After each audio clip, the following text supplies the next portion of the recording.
আমাদের লজ্জা হয়।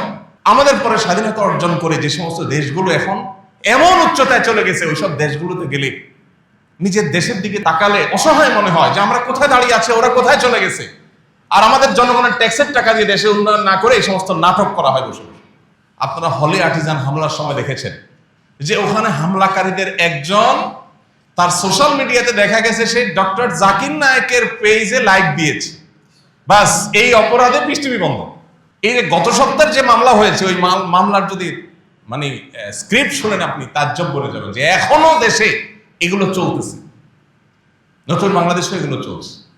একজনকে ধরছে, তার মোবাইলে পাওয়া গেছে সে কোন পাবলিক প্রোগ্রামে ৩-৪ জন বক্তার ছবি তুলছে। এই বক্তার ছবি তুলছে, তাহলে এবার বক্তাদেরকে নামে মামলা আসামি দিয়ে দিতে হবে। এখন আমি এখানে বক্তব্য দিচ্ছি, কত মানুষ ছবি তুলছে। এখন আপনি কোন একটা আসলে আপনি দোষী কিনা সেটা তো আল্লাহ ভালো জানে, ধরলাম তর্কের খাতিরে যে আপনি দোষী, আহমদুল্লাহ ছবি তুলছেন, তাহলে এই বেটারাও মামলার নামে দিয়ে দেবে। আইন শৃঙ্খলা রক্ষাকারী বাহিনীর ভাইয়েরা তারা হাসির পাত্র হওয়া থেকে তারা সিরিয়াস কবে হবেন আমি জানি না।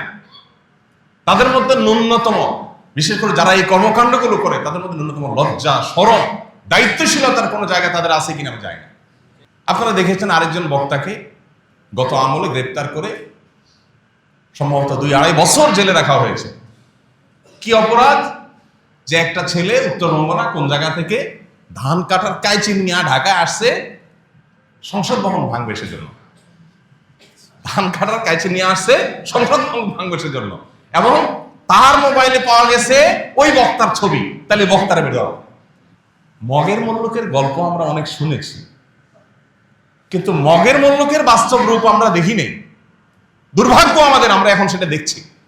প্রিয় ভাইরা আমার, এই কথাগুলো আপনাদের সাথে বলার উদ্দেশ্য হলো, আপনি আমি যদি সচেতন না হই, তাহলে এইভাবে একের পর এক নাটক করে করে দেশটাকে গোল্লায় নিয়ে যাওয়া হবে।